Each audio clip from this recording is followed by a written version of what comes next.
Vamos a continuar. Ahora vamos a hablar ya propiamente del temario, que espero tengan ahí. Bien. Vamos a iniciar con el objetivo general. La asignatura de literatura mexicana e iberoamericana tiene como objetivo general que el alumno lea, comprenda e interprete obras representativas latinoamericanas a partir del análisis y la producción de textos que contribuyan al fortalecimiento de su identidad, a su formación humanística, al pensamiento crítico y al goce estético. Bien. Primero, tiene como objetivo general que el alumno lea. Lo que ya les había explicado en el tema de la definición de literatura, la única manera de aprender literatura es leyendo. Dice que comprenda. Claro, si al leer se debe comprender o de lo contrario esa lectura no sirvió. E interprete.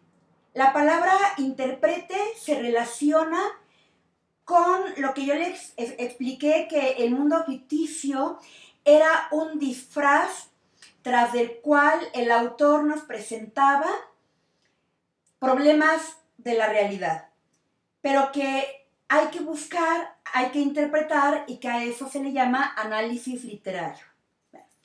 La diferencia es que en esta materia ahora lo que vamos a leer son obras hispanoamericanas, ya no como literatura universal, que eran lecturas de varias partes del mundo. Bien. Y luego dice que contribuyan al fortalecimiento de su identidad. Miren, yo aquí veo un problema con el temario. El temario eliminó la literatura prehispánica, como pueden ver ahí. Primera unidad, literatura y experimentación. 2 subtemas, realidad, ficción y verosimilitud. Transformación de la poesía. 2. La identidad nacional. El indio y el negro. 3. El hombre y la naturaleza. 4. La ciudad literaria.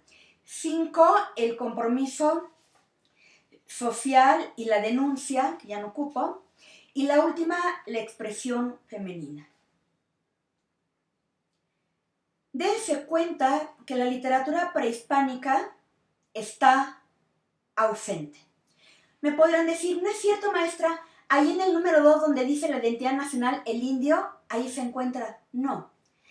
Ahí se refiere al indio de la literatura, como dice allá adelante, del postmodernismo. Principio del siglo XX. No se refiere a la literatura prehispánica. Bien. Ahora, yo me pregunto, y tal vez yo esté equivocada, me pregunto, ¿cómo podemos contribuir al fortalecimiento de la identidad de alumnos mexicanos que provienen de la fusión de 2 razas, la indígena y la prehispánica? Porque finalmente somos un pueblo mestizo, hasta cierto punto, no 100% mestizo, porque todavía México y otros países de Latinoamérica tienen una gran presencia de población 100% indígena. Yo no soy 100% indígena, yo soy una mestiza, pero tenemos una gran población de gente completamente descendiente de los pueblos indígenas, donde no se ha dado esa mezcla con la raza europea.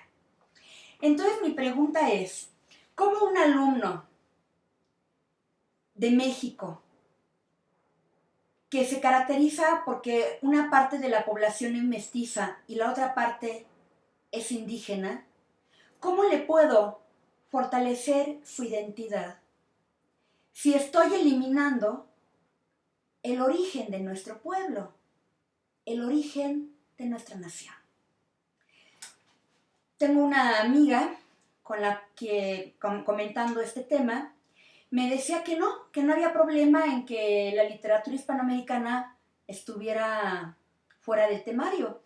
Me dijo, porque finalmente nosotros no provenimos directamente de la cultura prehispánica, porque para empezar, la lengua oficial de México no es el náhuatl, sino el español. Y entonces, bueno, ella utiliza el argumento. Somos un pueblo mestizo, diría ella, tenemos más de españoles que de indígenas. La literatura escrita en lengua náhuatl es ajena a nosotros, porque nosotros provenimos de una época en que se empezó a utilizar la lengua española, la lengua del conquistador. A esta afirmación yo objeto lo siguiente. Número 1, nuestro país se llama México. El nombre proviene del imperio que Cortés destruyó, México, Tenochtitlan. Nosotros somos mexicanos y los indios a los que venció Cortés eran mexicanos. El símbolo de la bandera es el águila devorando la serpiente y el águila está posada en un nopal. Que estas imágenes provienen de un mito 100% indígena acerca de la fundación de México, Tenochtitlan. Y en nuestra cultura, aunque hay mucho de español, lo indígena, por muy mestizos que seamos, no está desterrado.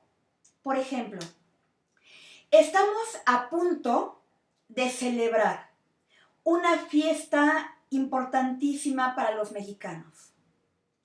1 y 2 de noviembre, los días de los fieles difuntos. Si bien esta no es una fiesta nada más mexicana, en muchos países cristianos también se celebra, la manera en que los mexicanos llevamos a cabo estas fechas es única en el mundo. En España, es cierto, el 1 y el 2 de noviembre es el Día de los Fieles Difuntos. Y pues tiene que ver con la religión católica y pues con todos los ritos que hay en esta religión para esos días y que la verdad yo no estoy muy versada en ellos. Pero bueno. Pero México tiene una manera completamente diferente de celebrar, en primer lugar. México es el único país en el mundo en el que el 1 de noviembre y sobre todo el 2 tiene que ser día de asueto. En los otros países lo celebran, pero no es día en que no se elabore. Bien, ¿por qué para nosotros es día de asueto? Porque es cuando la gente va a los panteones a llevar flores, a llevar mariachi, a llevar tríos, música en general, a llevar comida y comer en el panteón. Porque para nosotros estas fechas no es nada más la de los fieles difuntos como en España. Para nosotros es la fecha en la que el mundo de los muertos abre su puerta al mundo de los vivos. Por eso, nuestra tradición de poner la ofrenda en casa. Una ofrenda con la fotografía de los familiares que ya murieron, con los alimentos que más les agradaba, con agua, con sal, con copal, y con mucha flor de cempasúchil y con mucho papel picado. Esta ofrenda, este altar de muertos, y que además a nivel cultural es muy importante, porque independientemente de que muchas familias pongan en su casa su altar de muertos, independientemente del nivel familiar, a nivel país es algo cultural.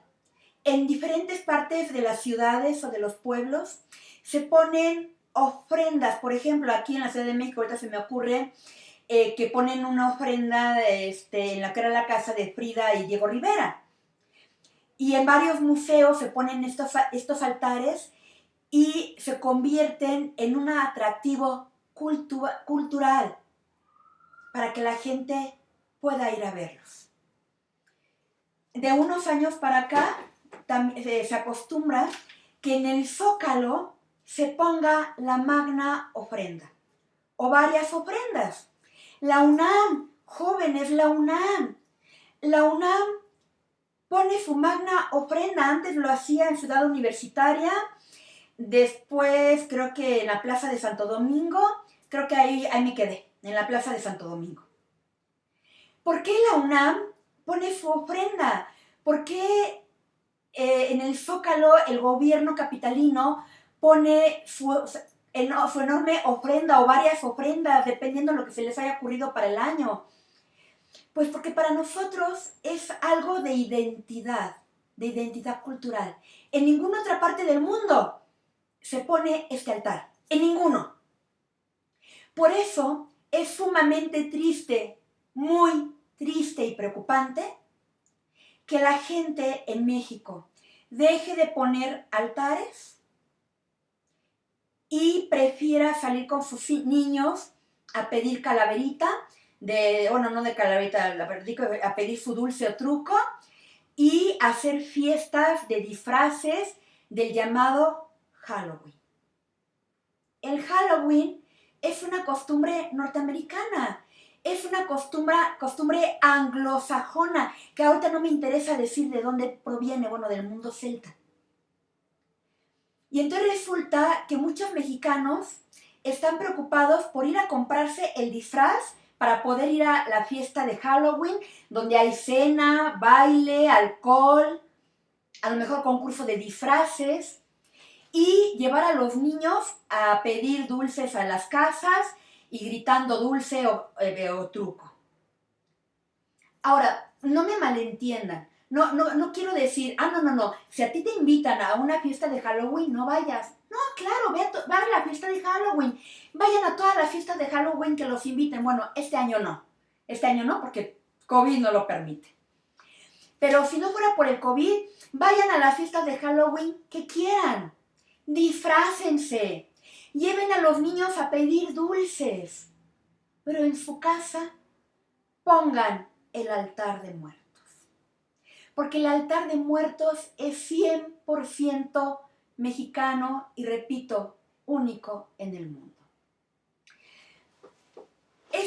Esta costumbre que tenemos del 1 y del 2 se debe a que al antiguo pueblo mexicano le rendía culto al dios Mictlantecutli. Mictlantecutli es el dios del inframundo, a donde va la gente que muere. Claro, no es el infierno. La antigua religión prehispánica no creía en esta idea de premio, castigo, dependiendo cómo te hayas portado en la vida. No había castigo, tampoco había premio. Esta idea viene de la religión católica. Si te portas bien, vas al cielo. Si te portas mal, vas al infierno. Y si te portas regular, te pasas unos 1000 años en el purgatorio mientras puedes ir al cielo. Bien, Mictlantecutli es el dios del inframundo, pero el inframundo se refiere al lugar a donde van todos los muertos, sin importar cómo se hayan portado. No es un lugar de castigo, es simplemente el lugar a donde van los muertos. Ahora, no todos los muertos iban con el dios Mictlantecutli al Mictlán. El inframundo se llama el Mictlán y su dios es Mictlantecutli. Bien, no todos los muertos iban a Mictlán. Los muertos cuyo deceso estaba relacionado con algo relativo al agua, que muriera ahogado, de hidropesía o que le haya caído un rayo, iban al paraíso del dios Tlaloc. ¿Cómo era el paraíso del dios Tlaloc? Bueno, pues hay una pintura que se llama el Tlalocan, en la cual se puede ver pues el concepto que los indios tenían del Tlalocan. Bueno, los guerreros muertos en batalla, los sacrificados y las mujeres que morían en su primer parto se convertían en aves que se iban a unir al dios Sol, a Huitzilopochtli, que era, digamos, lo máximo que le podía ocurrir a una persona en el antiguo mundo indígena. Los niños que morían bebés, iban a un lugar que no me acordé el nombre, donde estaba un árbol y de ese árbol colgaban tetitas. En lugar de hojas, son tetitas para que los niños tomaran leche. Y todos los que no iban a estos lugares se tenían que ir a Mictlán, con el dios Mictlantecutli. Bueno, el papel picado y la flor de cempasúchil proviene directamente de esta tradición indígena. En otro video hablaremos ya bien de la ofrenda. La ofrenda finalmente ya tiene elementos católicos. Es 100% indígena, pero no del todo, porque tiene uno que otro elemento católico. El hecho de que se prenda incienso es católico. Los indígenas quemaban copal. El poner una imagen de un santo también es católico. Todo lo demás es indígena, o sea que digamos que el 99.99. Bueno, ahora, la idea es que ese día, esa noche, las almas de los muertos vienen a convivir con los vivos. ¿Cuál es el objetivo de esa ofrenda? Que los muertos se alimenten, tomen agua, se fumen el cigarro, lo que más les gustaba, para estar ausentes otros 12 meses hasta el siguiente año.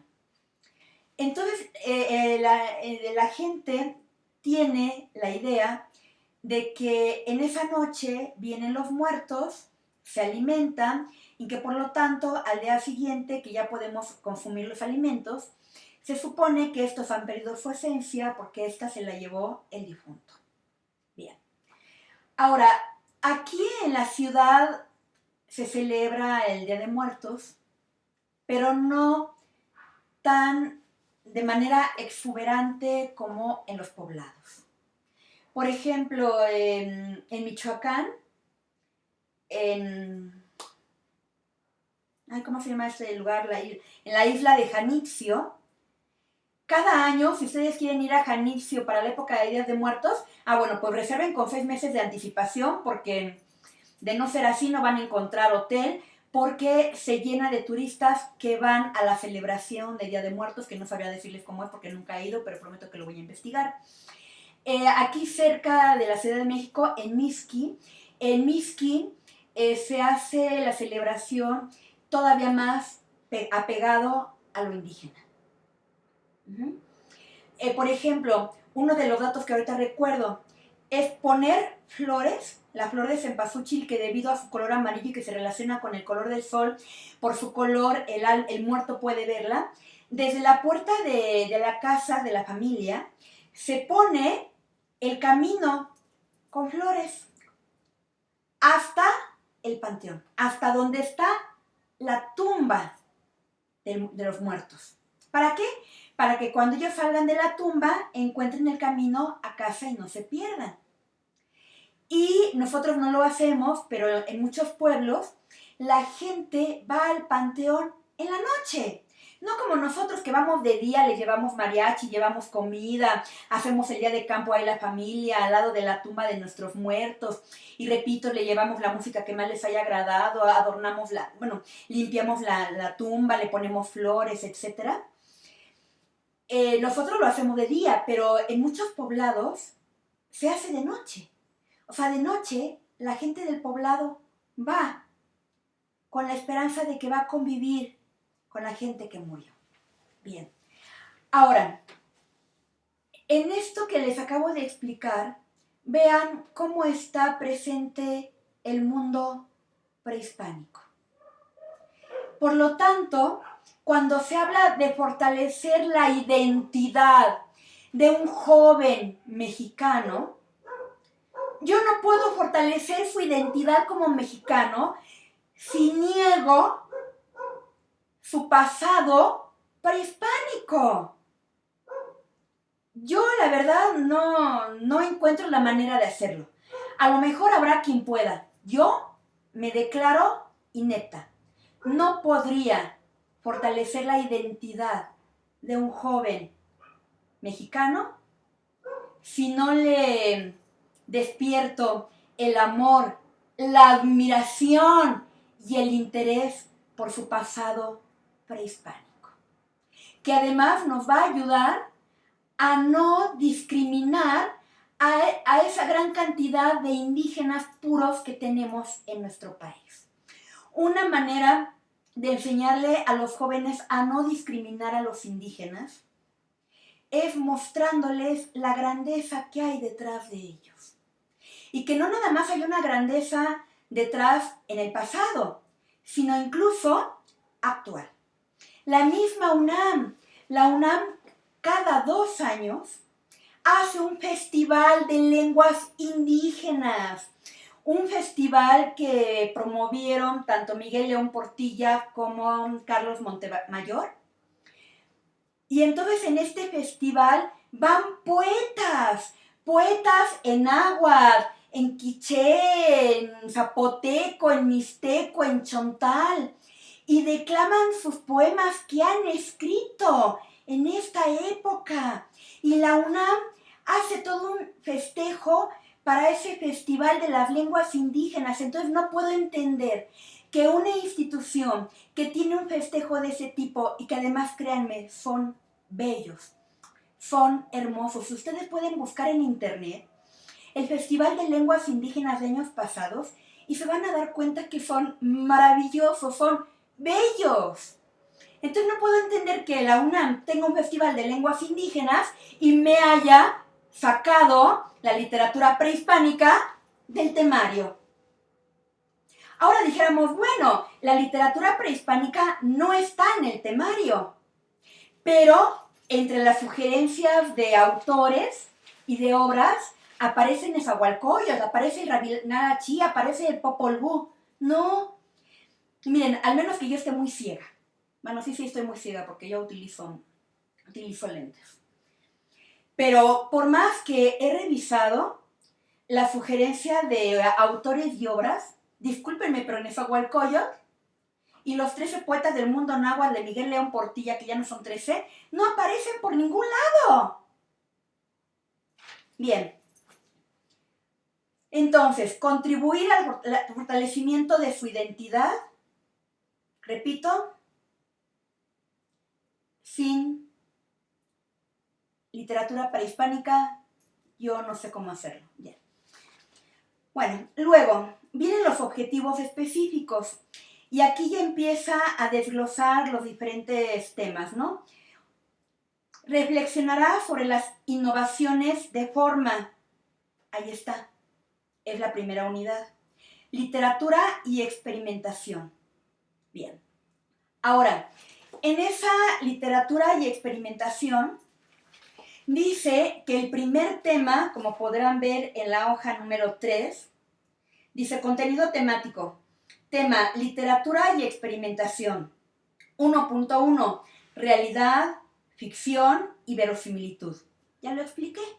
Ese tema lo tengo cubierto. Ya lo expliqué cuando les di el tema de la definición de literatura. Ahí está realidad, ficción y verosimilitud. Bien. 1.2. Transformaciones de la poesía. Poemínimos, caligrama, haiku. Ay, bueno, yo aquí veo otro problema. El haiku, tal y como lo podrán ver por un video profesional que les voy a mandar de estos señores que tienen su programa de la última página, el haiku es 100% japonés. Es japonés. El haiku es japonés. Cierto, se pueden escribir haikus en otra lengua, sí. Yo, que no soy japonés, puedo escribir un haiku y no en lengua japonesa, sino en español. Jorge Luis Borges escribió haikus. Pero el haiku no tiene nada que ver con lo hispanoamericano, es japonés. El caligrama.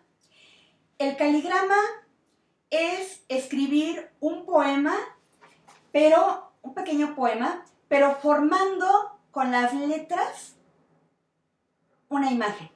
Es la unión de lo icónico y de lo verbal. Lo verbal, porque ese poema tiene un significado. Las palabras tienen un significado.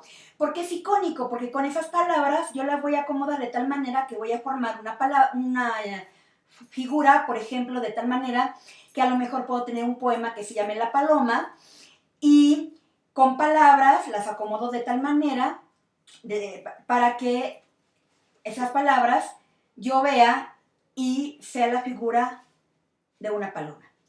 Ese es el caligrama y es un invento francés. El mejor autor de caligramas es Apollinaire. Es el mejor autor de caligramas. Luego, ¿qué ocurre con un caligrama hispanoamericano? Pues no deja de ser una copia. Una copia. Una copia que a los modernistas nada de eso les agradaba. Por ejemplo, los modernistas, ya les dije, rechazan la influencia española, quieren hacer una literatura completamente nueva, pero desafortunadamente es muy difícil crear algo a partir de la nada. Entonces, sí se basan en algo, en la literatura francesa. ¿Por qué? Porque la literatura francesa, en la época de los modernistas, era lo mejor que había en literatura. Luego, ellos van a basarse un poquito en la literatura francesa, en el parnasianismo y en el simbolismo. Pero, si bien se van a basar un poco en la literatura francesa, no vayan a creer que el modernismo dejó de ser una mala copia española para convertirse en una mala copia francesa. No, los modernistas no hicieron una copia francesa, no hicieron una copia de la literatura francesa. Como se lo dice Juan Valera a Rubén Darío en el prólogo a su libro Azul. No es una copia, trasladaron el espíritu de la literatura francesa a Hispanoamérica. Bien. Ahora, esa es la primera unidad. Transformaciones de la poesía, pero mi pregunta es, ¿qué requiero para poder estudiar los cambios, la innovación? Necesito primero conocer la regla. Yo no puedo entender el cambio si no conozco la regla. Si yo no conozco la poesía tradicional, el teatro tradicional, la literatura tradicional, no voy a entender qué cambios le hicieron, por ejemplo, los modernistas. Yo, por ejemplo, cuando leo un soneto de Darío, en que cada verso tiene 14 sílabas, pues yo estoy leyendo el soneto de Rubén Darío y cada línea tiene 14 sílabas. ¿Y cuál es el problema? Bueno, pues no es el problema. yo alumno no me puedo dar cuenta que en ese poema hay algo moderno porque no sé que el soneto tradicional no es de 14 sílabas, sino de 11 sílabas. Luego, para poder entender que el soneto de 14 sílabas es algo nuevo, tengo que saber que el tradicional es de 11. Entonces, yo no puedo entender las innovaciones, los cambios, si no conozco la manera tradicional. Luego, yo no podría poner esta primera unidad, esa unidad de experimentación antes de haberles enseñado la forma tradicional para versificar. Bueno, esto es muy largo. ¿Cuánto tiempo llevo? Dice, comprenderán las transformaciones artísticas y sociales, su relación con sentimientos de angustia, de vacío y de ironía, así como la búsqueda del sentido de la vida mediante el análisis de textos para vincularlos con su entorno. Es la unidad 5. No corresponde a ninguna. Corresponde a la literatura contemporánea del temario. Bueno, creará, es lo de la primera unidad. Reconocerá la literatura como vehículo de identidad nacional y cultural a partir de la lectura de diferentes textos para concientizar los rasgos que lo definen frente al otro. El otro es el indio y es el negro, la otredad, la gente diferente a nosotros. Y esa es la segunda unidad, la identidad nacional y la otredad. A eso se refiere. Comprenderá los elementos de identidad mediante el análisis del... No es cierto, adelante. Reconocerá la literatura como vehículo de identidad nacional y cultural a partir de la lectura de diferentes textos para concientizar los rasgos que lo definen frente al otro. Esta es la segunda unidad. La identidad nacional y la otredad. 2.1. Concepto de identidad y los elementos que la conforman. 2.2. Lo indígena y la negritud en la poesía y la prosa. Ahí vienen los subtítulos que ustedes pueden leer.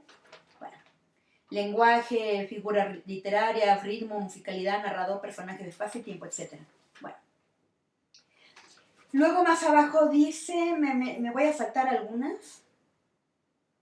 Me voy a saltar la parte del ensayo porque con esta modalidad olvídense del ensayo.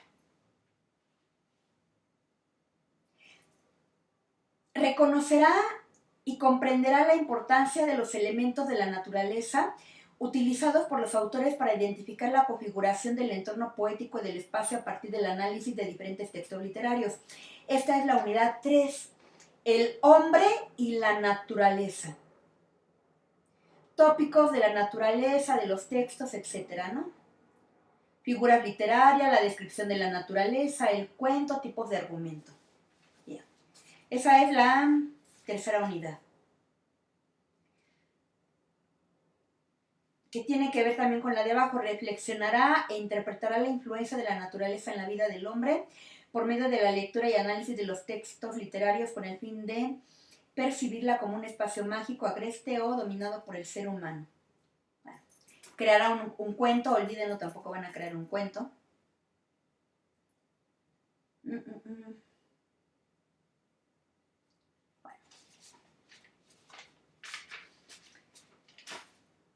Les había dicho, este temario funciona con base en temas, no épocas literarias. Bueno.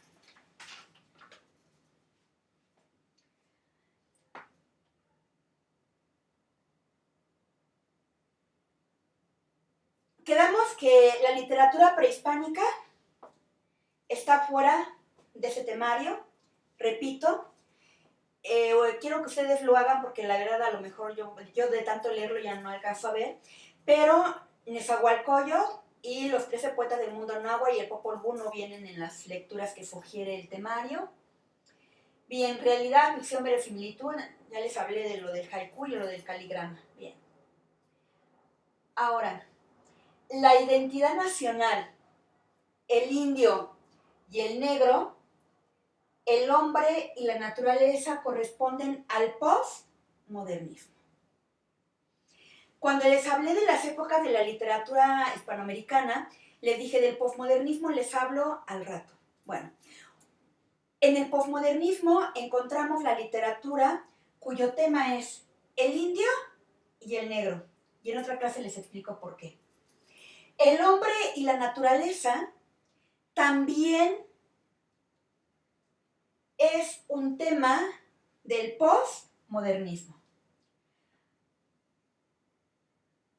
El compromiso social es un tema, el compromiso social y la denuncia es un tema que podemos decir está en la mayoría, no en todas las épocas de la literatura hispanoamericana que les puse en el cuadro anterior. Bien. Ahora, la ciudad literaria. Con este tema yo tengo un problema. Bien, vamos, a la ciudad literaria es la 4. Dice, la ciudad literaria, 4.1. El espacio urbano y su significación en la literatura. La verosimilitud del espacio físico, 4.2. La construcción del espacio físico, histórico, etc.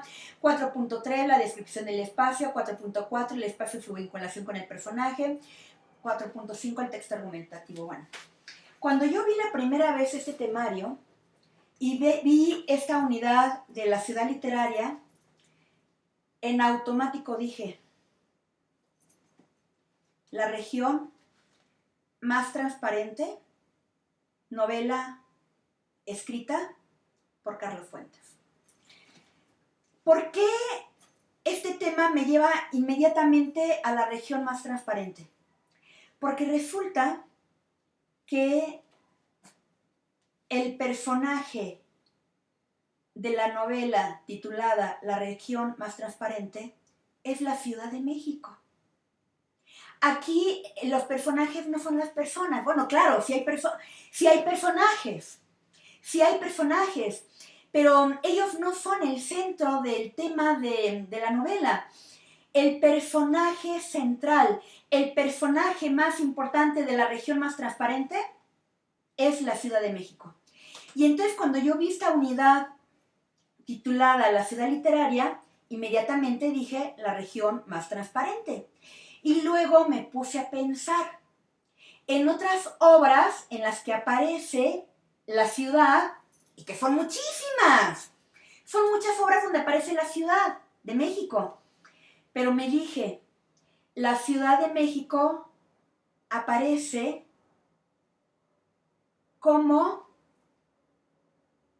escenario, como escenografía, como un lugar en el que ocurren los acontecimientos a X personajes. No como lo esencial. Por ejemplo, hay una novela que se llama Virgen y casada, monja y mártir. El autor se apellida Rivapalacio. Y es una novelita del siglo XIX, pero está ubicada en la etapa colonial. Y entonces a mí me gusta mucho leer esta novela porque describe la Ciudad de México, pero la describe cómo era en la etapa colonial. Entonces a mí me encanta imaginar esta ciudad hace tanto tiempo. Pero repito, a pesar de eso, la Ciudad de México no deja de ser más que una escenografía en la que le ocurren un sinfín de aventuras a los personajes centrales. Ahora, pero yo dije, bueno, pero a lo mejor yo estoy equivocada, porque eso significa que esta unidad me llevaría a trabajar únicamente con la región más transparente, puesto que es la única novela en donde la Ciudad de México no es un mero escenario, sino el personaje. Y yo dije, no, Guadalupe, es que tú debes de estar mal. Y la ciudad debe ser algo exageradamente importante como para hacerle una unidad en otras obras, y lo que pasa es que pues yo lo ignoro. Pero resulta, les voy a leer, les voy a mandar ya sea por PDF o en fotografía. Bien.